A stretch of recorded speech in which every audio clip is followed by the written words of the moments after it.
Turn your Bibles with me to Second Timothy. Everyone stand together. 1:7. 2 Timothy chapter 1 verse number 7. 2 Timothy chapter 1 verse 7.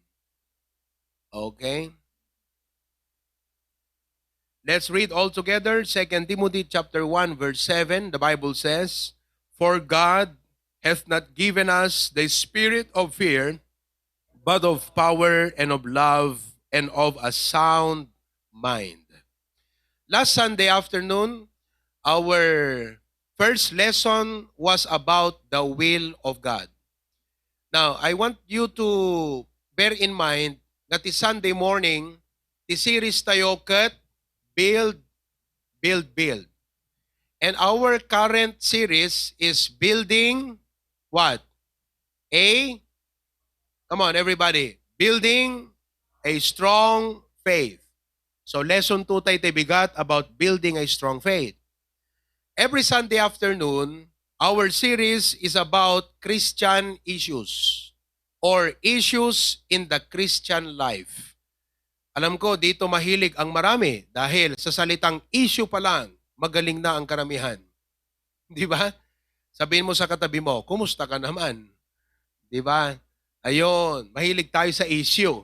Ngayon, pag-uusapan natin ang ilang mga issue tungkol sa buhay ng Kristiyano.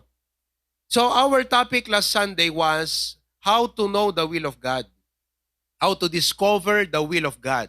So you already have the outline. You can review your notes every now and then. This afternoon, our lesson is how to have a sound mind. How to have a sound mind. Okay? Tigayad na nga sound, the word nga sound mind means healthy. Just like the body. If the body is healthy, then it functions well, it grows as a result. But if the body is sick, okay, then definitely you will be impaired with some physical capabilities. Parang ngipin, di ba, Doktora Dayan? Oh, nuglungay-lungay amin tangipon mo kasano nga mangang kaiti kalyente nga nakulbet. Di ba? So the teeth must be healthy, strong, di ba?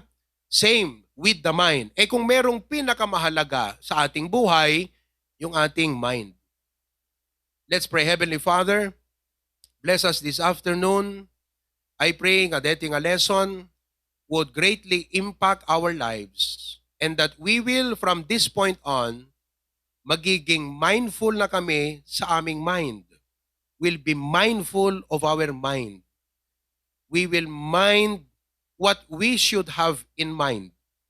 Iso nga tulungan nag-apoy ka nagti utterance, ket aming kamkuma, ami reason me, dito yung may kasabat. In Jesus' name, amen. You may be seated. Go ahead, AV. Someone said, Christianity is all in your mind. Now, if there is something I want you to do, maliban sa kayo ay nagtitake note, please give your undivided attention right now. Give your undivided attention. Siyempre, some of you may mga anak, pero as much as you could, give your undivided attention to the Word of God. Okay? Kayong mga nasa bahay, wag muna kayong magluto. Wag muna kayong maglaba. Message ito, preaching ito, at mahalaga. Get what you can get because this is the most important thing in your life, your mind. So let's go back. Someone said, Christianity is all in your mind. Kaya nga sa when, look at a person, he acts like a Christian, lives as one, that all starts in the mind. There is much truth in that statement. Why? Because the mind is primarily responsible for growth in the Christian life. Do you agree with that? No tapanunot mo kat saan nga seryoso iti apo hangga grow. So your spiritual growth is being determined by your mind. The mind is primarily responsible for growth in the Christian life. Iso nga, kasla kumakadagay nga nabaybayagen, nuhang kay nga gigrown, dahil inisip mo yan na hindi ka na mag-grow. It's all in the mind. Okay? In Romans chapter 8 verses 5 and 6. Romans chapter 8 verses 5 and 6. Look at what the Bible says. Everybody read. For they that are in the flesh do mind the things of, sino daw yan? Basically, yung mga unbelievers. But in the context, sila yung mga carnal Christian. The carnal Christian, Kristiyano isuna, inawat na ni Apo Jesus, ngem ti panunot na is under the control of his human nature, not the Holy Spirit. So ngayon, iti nga gundawa, you are either under the control of the Holy Spirit through His Word, wenno DJ lasag mo ket worldly iti adda iti panunot mo. So they that are after the flesh do mind. Ngana sound jay do mind kakabsat, focus. Isot ayan ti panunot na, attention na, okay? The things of the flesh. That's their concern. But they that are after the Spirit, the things of the Spirit. 6. For to be what? For to be carnally minded is death, but to be spiritually minded is... Now, who wants to have a Christian life that is vibrant and peaceful? No, vibrant ko namket kaslamulang narangpaya. Kahit yun kasi Christian life, it depends on how you discipline your thinking. Kasi uri kayat mo, tinarangpaya nga Christian life, no di kamot disiplinaan tapanunot mo, tiltila adda nga agkabambanag tapanunot mo, you will not be a vibrant life Vibrant Christian life. So, targetan tayo nga pagsasaritan ita nga malem, adu nga aspeto nga kabsat nga may salatumtumbogon tayo, the mind. Okay? Let us study what the Bible says about the mind. In fact, education, dadigite mind awareness, mental awareness. Alam nyo, walang ibang kasagutan kundi Bible. Awan kasayaatan kakabsat nga mang-address iti problema ti panunot, no haang nga ti sao iti apo. So let's find out in the Bible what it says about the mind. Okay? Number one. Everybody, look at this way and read. Go. Agree or disagree? Deta, idjar mo nga nakatugaw ita, panunot mo deta. No naka-set ka nga te agdingeg, tay talaga mayat, jay plaster mo agdingeg, kasi nakaset jay mind mo nga agdingeg. Ngem no dete, tilang langam kat agtay-tayab. Lenny, lutang. Anak kayo nang asawang kakabsat, isot panunot mo You see, so your actions are determined by your thoughts. Look at Proverbs 23 verse 7. Proverbs 23. For as he thinketh in his heart, so is... anak yan nga sa deta. Nuan niya, tell me what your thoughts are, and I will tell you who you are. Tell me what your thoughts are, and I will tell you who you are. If your thoughts are godly, then you are godly. If your thoughts are worldly, then you are worldly. If your thoughts are negative, then you are negative. If your thoughts are submissive, then you are obedient. It all comes from the mind. There is a statement that long time ago, Pastor June had shared with us. Hangko nalipatan. Let's read it and analyze it. Go.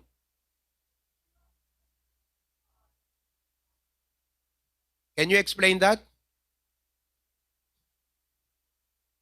Come on, read it again.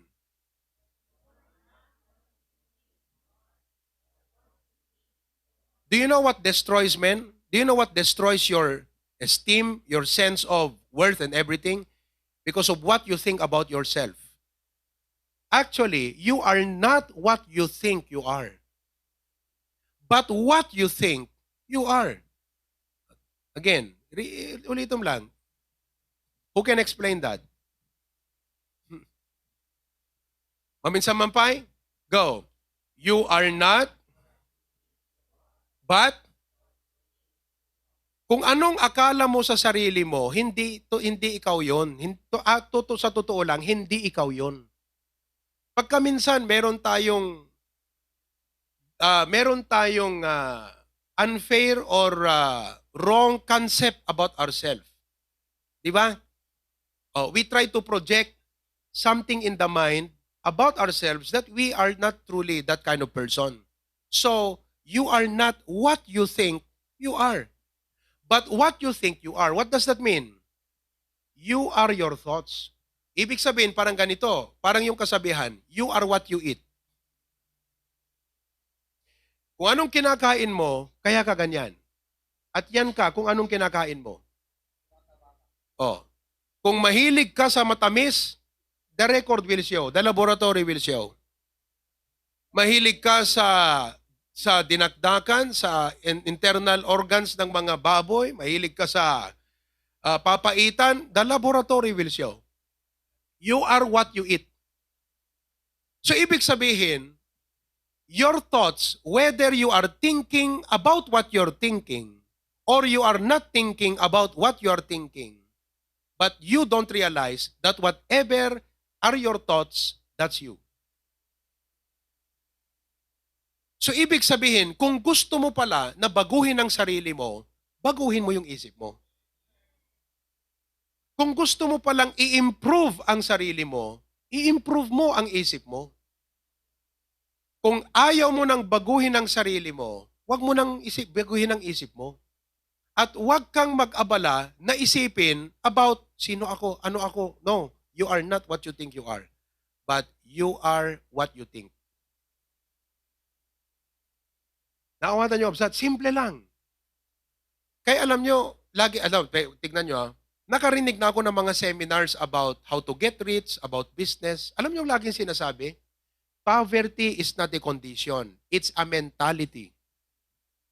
Sabi nila, which I agree. Kasi biblical eh. Di kinapanglaw, haan nga kasasaad di kinapanglaw. Panunot la deta. Kasi kung binago mo ang isip mo, hindi ka mananatiling napanglaw. Sa isip lang yun eh. Parang Christian, hindi ka nag-i-involve kasi hindi mo inisip mag-involve. Tama hindi? Kayong mga hindi nag-i-involve. Bakit kayo hindi nag-i-involve? Ano man ang rason nyo? Sa totoo lang, hindi nyo kasi inisip na mag-involve kayo. Nasa isip lahat. Christianity is all in the mind. This is a very important issue, folks. Oh. Kaya I hope you will go home today and you will not be careless nga, baka muwag no anat panpanon ko, basta I will. No. The mind is just like a plant. You have to take care of it. You have to nurture it if you want to see a good result in your life. That is the mind.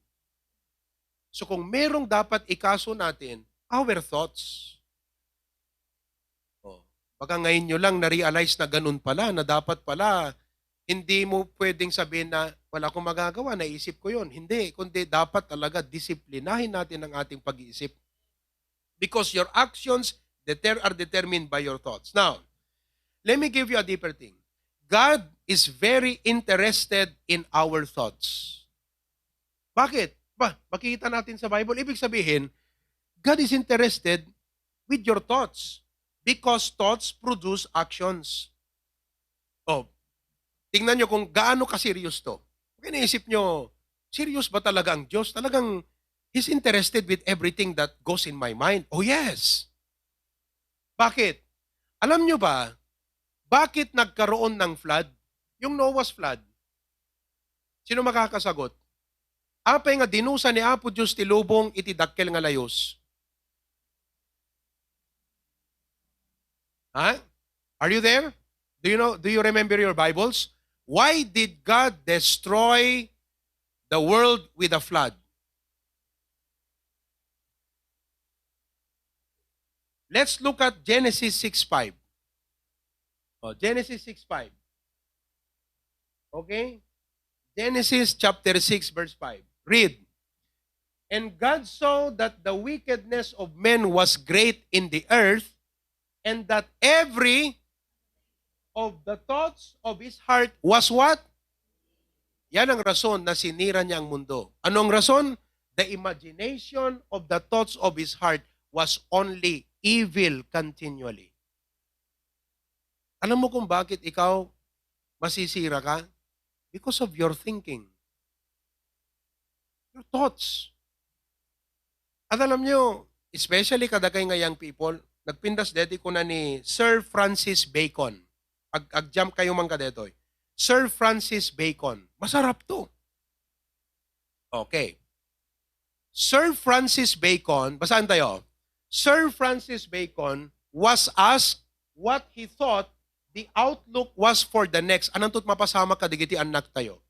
He declared, tell me what the young people are thinking and I'll tell you. Itong mga anak nating boys, anong laman ng isip nila ngayon? Kung puro pornography, maagang mag-aasawa yan. Maagang mag-aasawa yan. Parents, are you checking what your children are watching? Because they're feeding their minds. Thoughts. You can't help it. Nasa isip eh. Baka akala nyo, hindi serious tong ating issue about the mind, mga kapatid. Kasi, you want to change a man, change his mindset. Ayan, ulitin natin, no? Tinanong siya, anamot iti maibagam, maipanggap ka digiti next generation. Ito. Anong sagot niya? Sabihin mo sa akin kung anong nilalaman ng utak ng mga taong ito. Sasabihin ko kung ano silang klase. So what are you thinking, young people? Ano ang nilalaman ng mga utak niyo? TikTok. Totoo. Oh, tingnan yung maigi to ha. Okay, mamaya we'll get into that. Dr. Bob Jones Sr. Anong sabi ni Dr. Bob Jones? Okay, are you listening? Ito. Sabi niya, behind every human tragedy, there is a slow process of evil, wicked thing. Sa likod daw ng bawat human trahedya, pag sinabing human tragedy, panakadadail tibiyag. Panakaperdi tibiyag, digiti young people tayo. Are you listening? Oh, panakasira tibiyag, digiti young people tayo. Sa likod niyan, sabi niya, is a slow process. Ibig sabihin, haang nga idinaperdi, naperdilatan, agda napasamak nga imun una iti panunot deta nga ubing, nga nangitunda tinakadadailan tibiyag na. Naggapon na di jay. Where did that begin? Saan yon? The process of thinking. Kaya naintindihan nyo ngayon mga anak, pag sinasabi ng magulang, restricted ang dapat nyong pinapanood. O kung maari, huwag kayong manood. Pag sinasabi ng magulang yan, there is goodness. That's not being cruel. That's not being rude. That's not being unkind. That's being loving. Because your parents know better. When it comes to moral aspect of life, you might know better on science, you may know better on mathematics, but don't you ever argue with me. Your parents are better than you, morally speaking. Ano lang naman ang experience mo sa buhay? Kaya pag pinagsabihan ka ng mga bagay that has a moral implication or moral counterpart, makinig ka. You listen. Oh, kaming mga pastor, pag sinasabi na sa inyo, be not unequally yoked with unbelievers, but if your mind is really set, wala na kaming magagawa kahit mabiyak pa tong pulpit sa pagkakapreach ko niyan. Kasi yung utak mo eh. It's the mind. You start to rebel, that's it. It will affect everything about your Christian life. Pagpaspasuli ka to hanggang tumaka-involvement. Trahedya yun. Saan nagsimula? Mind. It's a slow process. Kaya dito, konting problema lang na matitect namin, chinecheck ka agad. Bakit? Kesa lumala, mas mahirap ka ng gamutin. Kaya ngayon pa lang, ginagamot na namin kaagad. Kasi pag lumala, nag-cancer, edi mas mahirap ng gamutin yun. Naintindihan nyo ba? Kaya, importante kung ano ang mindset ng mga anak. No hante ma-incline digiti anak tayo nga ti ministry pampanunuton da kakabsat, we will lose them. I'll tell you what, that's a warning. I praise God. Maragsaka deti testimony ni Patpat. I hope nga nagbalbalo deti ng ubing. Huwag der ka man Patpat. Don't you ever change. Ha? If ever Patpat will change, you know na. There is something that happened in his mind That is a slow process and eventually nag-backslide. But Brother Eric told me the other day, sabi daw ng teacher, tumawag sa'yo yung teacher mo. Ano yung pupuntahan nyo sana? Anong event? Ha? Seminar. Libre ang lahat. Eroplano at lahat. Pupunta ka sana sa Cebu. But it so happen, apektado ang linggo. Alam niyo yung sinagot? Very innocent nga sungbat. Kasi bata pa eh. Di lang natin alam later on kung anong mangyayari. Pag na-expose na, no? Masanag absent. Pero, anong sagot niya? Ma'am, sorry hanak makaumay. At the responsibility ijay church. Ang kumaiwan di responsibility, Domingo di jay. Paano mo masasabi yon? Mind. Pero kung somehow, dumating yung time na tumanda siya ng konti, medyo makurap DJ mind na, okay na, hindi niya natatanggihan yun. It's all in the mind. Pag hindi ka pumasok, pag hindi ka nag-attend ng church, mind din yun eh. Inisip mong hindi mag-attend talaga. Nasa mind lahat yan. Thank you. You may be seated. So, eto ngayon. When the mind is right, the actions are right. When the mind is right, the actions are right. Number 2. Okay? Number 2. So, okay ba itong lesson natin? Are you following? Nakaka-connect ba kayo mga kapatid? Okay. Number 2. Let's read. Go. Your Christian battlefield is your mind. Your Christian battlefield is your mind. The battlefield, no battlefield ko na, the real war and the real victory takes place in the mind. Kung nasettle natin ang tama sa isip natin, victory is already there. Kasi nasa mind yan eh. Let's look at 2 Corinthians 10:4 and 5. 2 Corinthians 10:4 and 5. Everybody read. For the weapons of our warfare are not but to the pulling down of, okay, tingnan nyo nga na yung bag. The warfare, no warfare ko na tayo, struggle between right and wrong. Alam mo, if you're going to help a young people that is struggling with something, that's warfare. Naintindihan nyo? Warfare yan. Ngayon, how do you help a young person that is struggling about something? Meron siyang spiritual warfare. Ang gagawin mo dyan, you have to pull down the strongholds of Satan in the mind. Di ka na sa unti stronghold kakabsat. Kala ko matiarig na, iti may sang napalawlawan iti nangato iti pader na nga syudad, iti yun unana. Tapnon, dagiti kalaban ket makangker da. Ano yung kano makangker? Ha? Masakop da, da ito'y kakabsat nga syudad, amoy't aramidin da, mangimula da ijay uneg, iti asset da. Magikabil da di uneg. That's what you call a stronghold. Just like, even in politics, those people who have a wrong motive against the government will plant somebody in government. That's called stronghold. And eventually, when they gain position and influence, then they can what? Kaya dan nga i-execute jay plano uno jay kayat da nga aramiden ti gobyerno. Kastamot ni Satan. Mangikabil dagiti stronghold iti panunod. It's called foothold. So nga ti weapons ti warfare tayo, haan na maalalat kwarta, haan na maalalat ti anyaman na karnal, material. But it is about pulling down strongholds. Masapol ma-identify mo no anya dagiti aspeto ti panunot mo nga isut pangtiraan ni Satanas kinggan.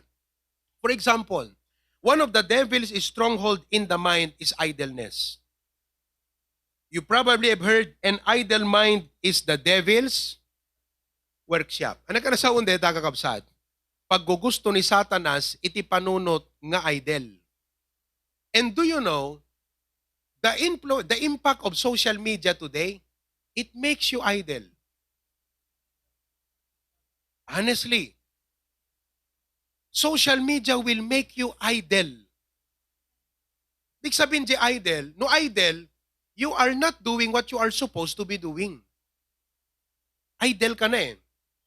Now, this is one of the things wrong, no apay nga mali, DJ ko nada nga hypnosis. Kasi nung na-hypnotize kan, your actions will follow, babaan DJ nang hypnotize king kan. Drugs. Oh, once nga simrekan DJ shabu, yan tabagimon, J mind mo, agbali na idol, di kad, kontrolan ti evil. The same thing with liquor. So ano, iminom kan, kitam di, tao no nakainom. Asabalin kakabsat. Okay? They put the mind in neutral so the devil can jump into the driver's seat. So what do? What should you do? Keep the mind busy about good things. Oh. Do you know one reason God destroyed Sodom? Sodom, amoy di Sodom, di Genesis. Ampay nga dinadail ni Apo Diyos di Sodom. Let's look at Ezekiel 16:49. Alright? So nga no, mapan makichismis ti ubram kat idleness day jay. Ay sigurado ang kakabsat. Oo. Ezekiel 16:49. Behold, go. Behold, this was the iniquity of thy sister Sodom. Pride, fullness of bread, and what? Ayun pala. Alam nyo, itong ating panahon ngayon, parang Sodom time. Kasi nung araw, wala silang cellphone sa Sodom. Pero idle lang tao because of pleasure, because of comfort. The mind is neutral. Nawatan nyo kabsat? And so they have all the time to think about evil things. Kasi walang ginagawa eh. So, may panahon sila na mag-isip ng mga negative, may panahon silang mag-isip ng mga hindi magagandang bagay. Abundance of idleness was in her and in her daughters. Neither did she strengthen the hand of the poor and needy. Yan. Idleness was the cause. So, naawatan nyo ka na sa unde, the stronghold of the devil. Subliyante man, verse tayo, the 2 Corinthians 10:4 and 5. Si bibiyag kay Beka Absat. Hamadla idle, di kita panunod tayo. Okay. Idle, kung naka-idle lang ha, nagtartaray, naka-idle. Oh. Okay? Oh, 2 Corinthians 10, verse 4 and 5. Balik tayo doon. 2 Corinthians 10, verses 4 and 5. Oh.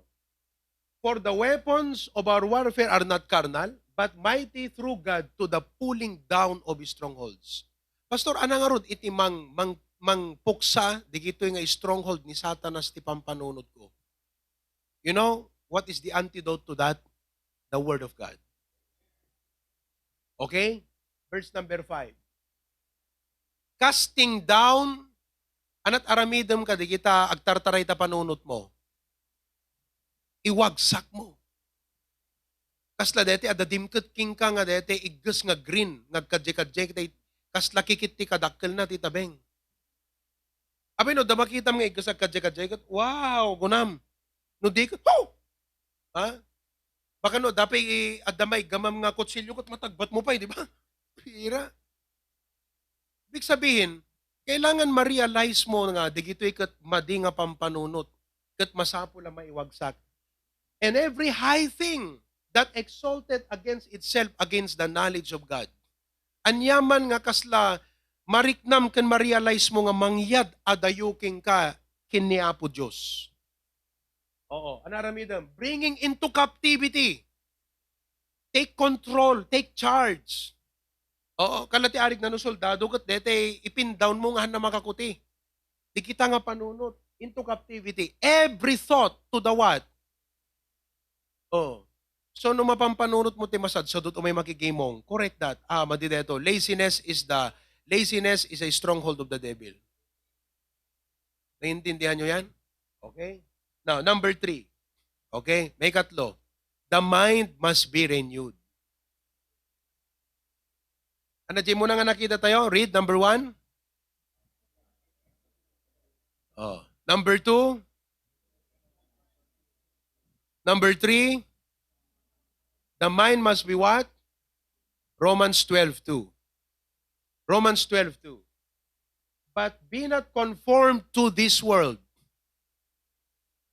Pag may nakikita ako sa Facebook na mga posts or nakikita ako mga believers na, It's not about judging you by your appearance. Pero the Bible has taught us that men looketh on the outward appearance. So ibig sabihin, makikita mo sa tao, your way of life is a window to your soul. Deta pa nagbadbadom, iso deta iti tawa nga makita no anyat nagunag mo talaga, ipakpakitam no anyat nagunag mo. Oh. Naawatan nyo kakabsat, deta pa nagbadbadom, ipakita na eh. It's the window to your soul. Agmanifest. Agmanifest. Unless nga nabalbaliwan iti mentality may panggap ti panagbado. No, babae ka, modesty. Agingga nga haan ka resolve iti modesty. Agi-struggle kantong agsuot iti modesty. Sapsapulom tulat ta, detay worldly fashion wano style, wano trend ti lubong. Because your mind was not changed. Agree or not? Hamang kakabsat. Iso nga ko na tayo no nga pastor, nagtangkan ti ulo di kiti nga miyembro. Api nga, datangkan na ulo di bagbagami. Kasi ta panunot mo, di mo mula balbaliwanan. That's what it means. By the renewing of your mind. Now, anak ka na sa ti renew. The word renew means to begin new. Kasla dete, you start zero. Kalang kumano computer, reset and reinstall software. That's what you do with your mind. Of course, memories are already there. But by the grace of God, we have a chance to start life anew sa pamamagitan lamang ng renewing of the mind. In order for a Christian to alter, anat alter?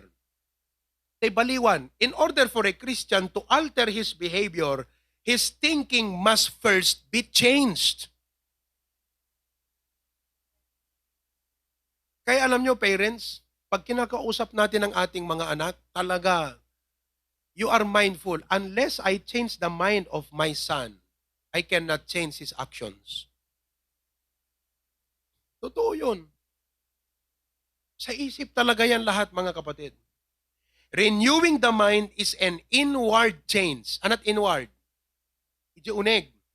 That produces an outward change. Kaya kung ano yung outward mo, window yan ng nasa loob. Naawatan yung kakabsat? Kala ko ano balay, noong pulos tawa na, mo makita at nagyan di uneg. Ngem no, datawa na, halakit di nga dete at datitint na, tinted, makitam di at di uneg. So the outward lifestyle is the window of your soul, your mind. Okay? Now, eto, a biologist, kahit pa magaling na biologist, ay amayan, can you change a caterpillar into a butterfly? No, you cannot. It has to come from the inside. A butterfly comes from the inside. You cannot just get a worm and do a magic. Pak, look, it's a butterfly. It has to come from the inside. Kastamot ti Christian life. Iso nga, kita nyo di kita follow-up lesson tayo, discipleship, talaga mindset amin deta. O, nakita yung kakabsat?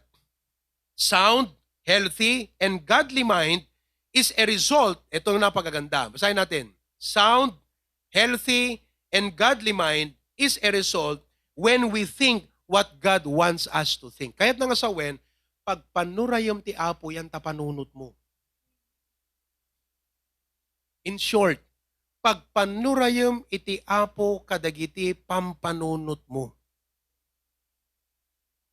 And everything else will follow. You want a peaceful life? Mind is the answer. Isaiah 26:3.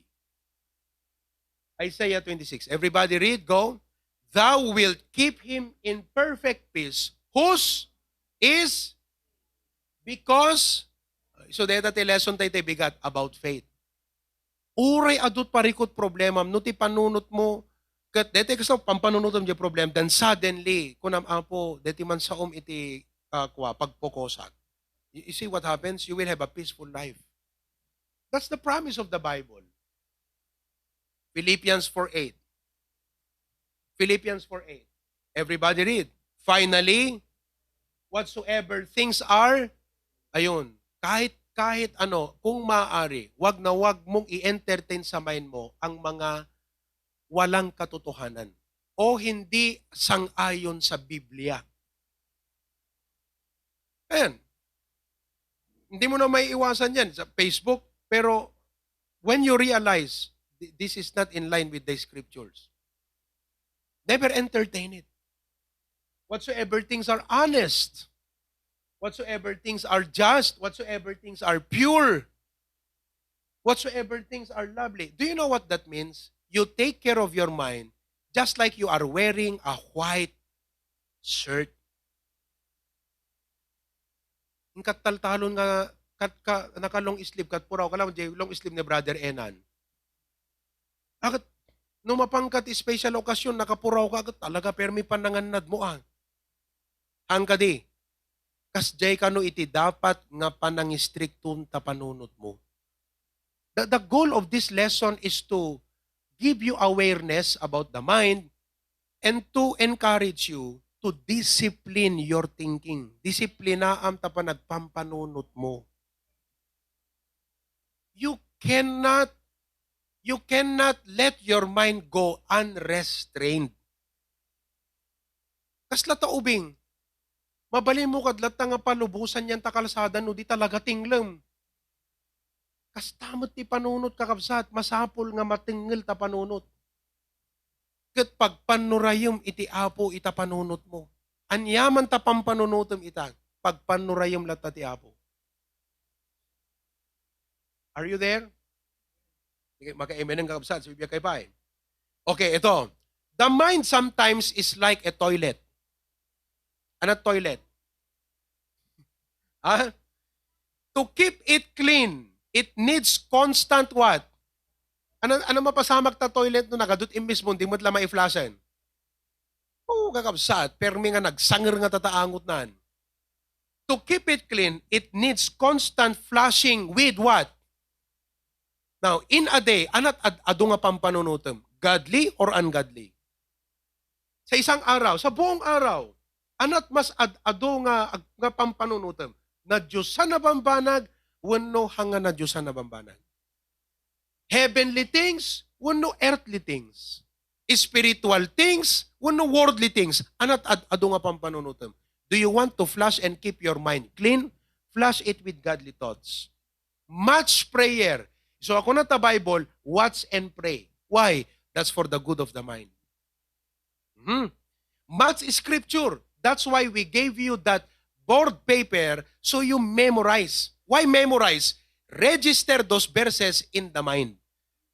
And I believe, parents, it's good nga no digiti anak tayo ada flashcard nga 1 plus 1 equals 2. Alphabets, dapat ada flashcard da iti Bible verses. While they are young and they have a sharp memory, let us register as much Bible verses as we can. Because when we are doing that, we are forearming them. Nilalagyan natin yung isip nila ng sandata na panlaban sa mga kasinungalingan, sa mga kasamaan, sa mga maling katwiran. Tama o hindi? Nakikinig ba kayo dyan? I pray, kakabsat, that you don't just listen. Deto'y pa nagdingag yung itatag at agplamplano ko matapanunot yun. Nga kunayo, deto'y bagbagan ni pastor, nohang ko nga ikaso deto'y ita, baka mayaw awang kanyak, awanton. This message is a warning, folks. It's a forewarning and forearming. If we fail to heed and listen to this, do not blame me if you will experience tragedy in your life because you did not heed the message of the Lord. Oh, so dapat ti panunot ma-flash. Amen. Kala toilet gayam ta panunot eh.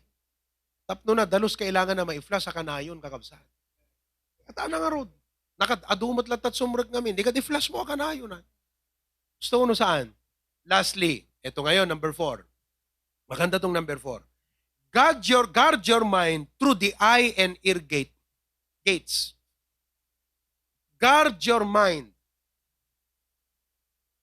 Okay? Guard your mind. Ano yan na sound ti guard? Gwardyaam.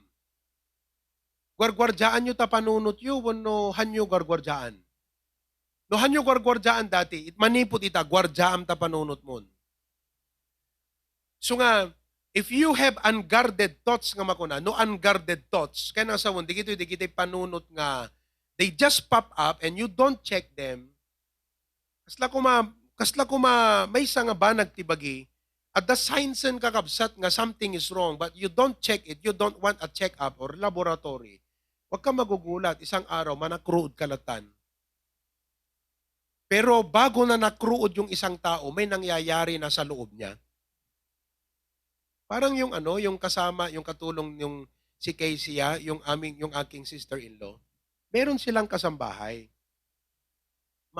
Masipag eh. Ngayon, umuwi kasi madinsat bagbagi na, parang ganon. So, umuwi siya sa kanila, sa Iloilo. Tatagakabsat, at namarikrik na nga nasakit, jay saka na. Oo. Eh ngayon, gustong magpa-confine, magpa-check up, kanya lang ayaw tanggapin kasi hindi naka-booster. So hindi tinanggap, inaccept doon sa ospital. Hindi naka-booster. To cut the story short, nagsakit saka na, one moment, basta nataylatan kakabsat. Now, magugulat kayo, di ka di sakit saka at impatay na? That was a sign that something was wrong on the inside. It could be the kidney, it could be the liver, but it was never checked. Sometimes, alam nyo, ganun tayo. Kain tayo ng kain. I'm not saying that mamaya kakain actually tayo eh. Pero alam nyo, ang ating treatment sa ating mind, parang treatment din natin sa ating katawan pagkaminsan. Sige lang tayo ng kain, mansupangan. Di natin pinapakialaman. Kidney, kumusta ka naman? Liver, are you all right? Heart, are you still okay? Wala, hindi natin kinukumusta because we are not guarding our health. Because we love to eat, we just eat and eat and eat. Maya-maya, pak, na nakruudlatan. Nagulat ka, impatay na, nagsakit kan saka na, hindi yung sakit sa paa ang ikinamatay. Sinyales yun sa isang seryoso o malubhang problema sa loob. Ganon din sa Kristiyano. Bigla nag-backslide, bigla nga nagrebelde. Anong rason na nagrebelde? Dahil sa isang pangyayari? Hindi. Matagal nang negative yan sa church. Dumating lang ang isang sitwasyon at lumabas yung kanyang loobin. Doon lang lumabas sa isang sitwasyon. Pero matagal nang negative yan. Matagal nang kumokontra-kontra lagi yan. Matagal nang nagsasalita, hindi mo lang naririnig sa kanyang sarili lang, pero nagsasalita. And a situation will reveal the actual condition on the inside. Eh ayaw nating mangyari sa atin yung ganon. Ganon din sa katawan, tama po ba? Kaya't yung kakabsat nga nakatugaw ka bigla nga, kunam. Tapos napantain ta rin hospital, ti amutay nag-faint, natay gaya man. Kahit yung nga mapasamak ka na kay deta, so ano siya, tida kayo kakabsat, ag-diet tayon. Starting tomorrow. Kasi kakain pa tayo mamaya.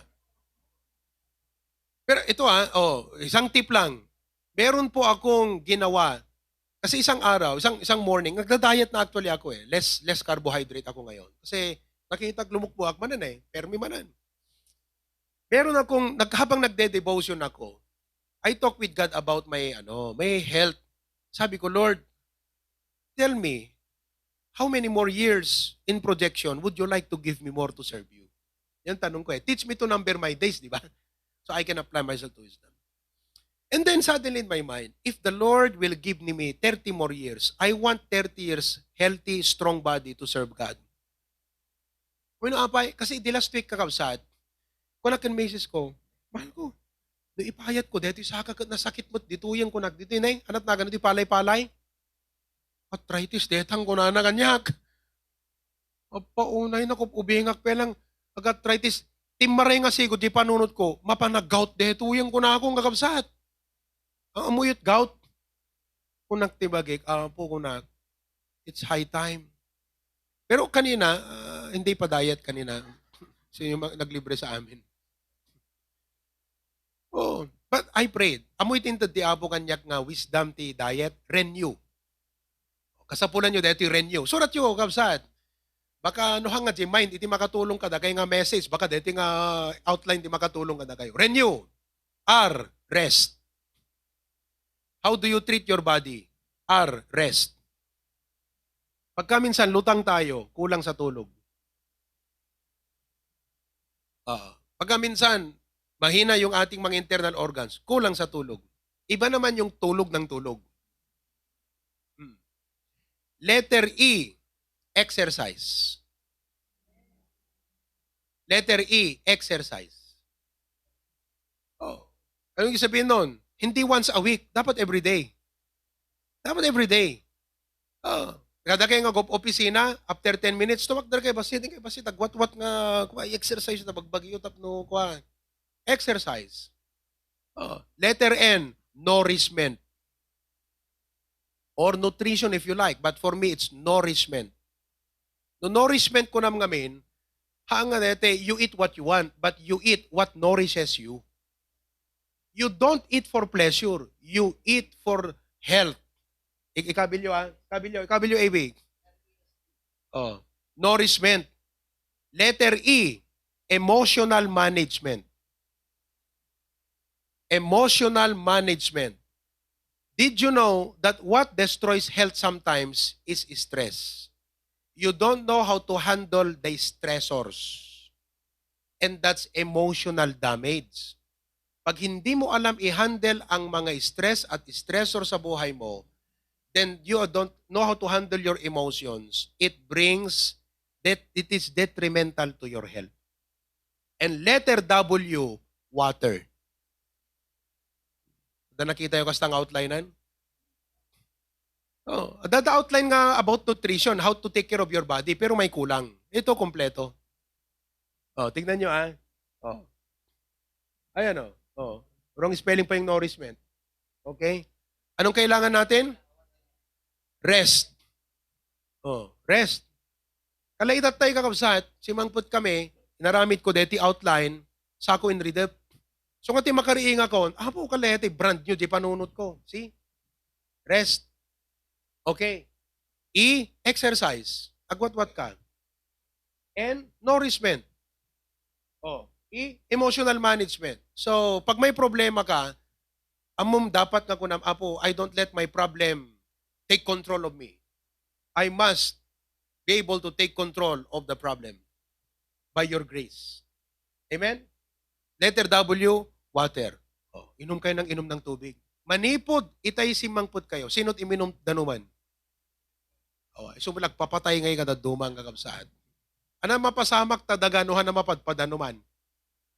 Nagring atin kakabsat, agti ka gan. So nga, dito na water, pero healthy water. Kita nyo? Tatagat awan iti hana mineral water tin inuman na Sino ka dagay iti uminom ti hana mineral water? Ada? Ay, adada belang. Digiti old fashion. Di ba? Nanum ti bubon. Agsakit siya na uminom ti hana mineral. You see? Now, no, the same thing. Once ka nagkaroon, kasi nga aming kakabsat, deti seminar ti about the mind, kala seminar ti health. Once ka nagkaroon kat awareness about the value of health and how to take care of your health, and DJ, deti fear, this is the moment when fear becomes your friend, not your enemy. Kasi you are afraid to get sick. That's when fear becomes your friend. Yan yung fear na makakatulong sa'yo. Ngayon naman, ang aking ina-inculcate sa inyo, fear of God. When you have the fear of God, it's the beginning of wisdom. You'll take care of your mind. And once you begin to take good care of your mind, good things happen in your life. It will begin to happen in your family, in your job, in your office. Good things will happen there because you learn how to take care of the mind. Now, I close with this. Okay? Guard your mind through the eye gate. Eye gate, magkikita, ear gate. What you put into the computer comes out, correct? No, anyat in-install mo, isot agparang. No, in-install lam iti ayayam, siyempre, adda. Di ngamin? Naging ubing? Aging kukuna kayo. Okay. Ito. Put in 48 hours of television. Punay ka detan. 48 hours, manudetan. Dual daw.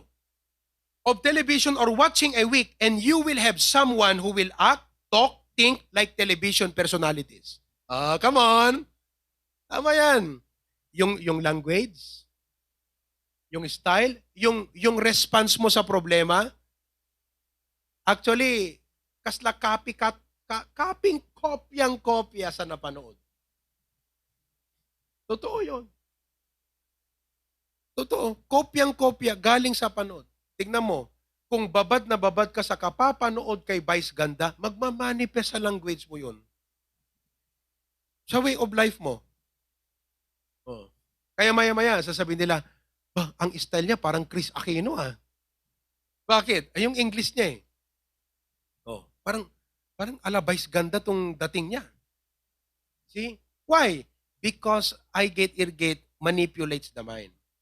Put in 30 hours of rebellious radio music per week. Kita rock music, tiding-dinggam. Kita nakaraw-raw-raw, nakawarwarat. Lyrics na kadam. Every week, 30 hours kayo ding-dinggam. Urihang kayo ding-dinggam ngam. Subconsciously, i-play-play nga mangmangag mo. And you will have someone who has philosophies and rebellion like the groups he hear sing. Kita nyo yan? Ganun ang impact sa ear gate at eye gate. Question. Ito ngayon ang tanong. What have you been programming in your computer mind? Kung saan mo ibinababad ang mata mo at pandinig mo, yan ang pinoprograma mo na sa isip mo. So what have you been programming in your computer mind? What have you allowed to be programmed in your children's young minds? While it is true that you cannot help but have some evil thoughts cross your mind from time to time because we are sinners. Adalata sumagi nga dakas na panunod, but do you entertain them? Someone said, if you nurse sin on the knees of thought, it will grow into a giant. You will never regulate your passions until you regulate your thought life. At the end of this message, you should come to God and say, Lord, iba tong message na to. It comes to me like a policeman that apprehended me. And I have to submit, Lord, and say, God, take charge of my mind. So nga tinapintas nga kararag tayo ti big-bigat pay lang, nga isot tandaan ng temeti agmalmalem. Lord, think through my mind. Speak through my lips. Listen through my ears. Love through my heart. Work through my hands. Walk through my feet. Ano ba eh? Be magnified in my body and take charge of my life. Si kaapot mangituray ken mangiturong tibiyag ko itang aldaw. Ket makitam to kakabsat itinaisang sangayan nga balaygi, victory, and good things will happen. Inaantok ka kasi kaya ginising ka. Great things will happen in your life. All because of the mind. And all of God's people say, Mayo, very helpful dito yung kausat. Nangruna ka na kita abroad. Kinantay man, kiti adayan ta Zoom, nakay nga data Zoom. Amen ba mga kapatid? Nakatulong ba sa inyo ang mensahe ng Panginoon ngayon? Cyrus, nakatulong ba? Nakita Australia. Tita Teresa. Tita Minda, are you there? Amen. So tuno agawid tayong kakabsat. Aglalalo no ti pakibarbar ka dam ket digite amom nga ti sarsarita na kakabsat ket punjen naga iddepen naga nabipiya nga umiwas ka. So nga deji kung kunamin ako nga pilyem ti pakibarbar ka daam sometimes sana maawatan ti young people. Grabe naman, ba't gano'n naman ang standard? Kasi merong moral impact eh. Hangka mabalin na agigambanga nga di ka mauringan. Malaksit doon naka-pot holder ka. Pero tama ba ako? Agigam kat banga nga nagkiruganda, nga tinalamiisan. Babali mo kat agigam-baga nga di ka mauringan. Mauringan ka. Because evil communications corrupt good manners. Aglalo ta ubra pagubraan. Dakay nga karpintero, amuyo deta. Yan ta pagubraan, puro green jokes. Agkakaalas nga sarsarita. O anat mapasama kan kakabsat, isun to trumortang yung iwat tayong kat ase Christian, hanap dapat. Masapol ako na tayo, apo. Tay ko man na Diyosan, ti rumorting iwat ko. Tay ko mamakaay ayo king kaapot maisawang ko. All of God's people say, grabe. Salamat sa Panginoon. Manalangin tayo. Heavenly Father, thank you for our message this afternoon. One very important issue. Ituloy minto no Sunday, apo, the part 2 of it. About how to have a sound mind. Kat apo Diyos, ikan na kam kumati panunot nga na Diyosan. Panunot nga na aktibo ti panagserbiging ka. Panunot nga awan sa bali nga goal na no di mag-glorify ka. Awan sa bali nga plano na no di agserbi kat nabunga iti ministry. Di kita ko mga pampanunot apo ti ma-cultivate me ken ma-culture mi ti pampanunot mi apo Diyos. Tapnon makita mi nga nga iti biyag mi apo na usar na bunga ken adda kapapayan na apo Diyos. Hang kami agbalin nga stumbling block no di kadagbalin kami nga ehemplo ken example kadagiti tao. Help us to identify our weaknesses, our weak points, and confront them, address them, dear Lord. Do kasapulan nga everyday no do ubrami agi play kam mabalimimit nga i-play digiti nga preaching to remind us nga aglalalo no digiti ada problema ada digiti time nga agkapkapoy ket i-play mi digitoy tapnon mapalpalagipang kami aramiden mi apo Dios because we want to guard our mind. We want to guard our thought life. And thank you for the wisdom this afternoon. Komte Gloria Kandayaw. In Jesus' name, everyone says, and amen.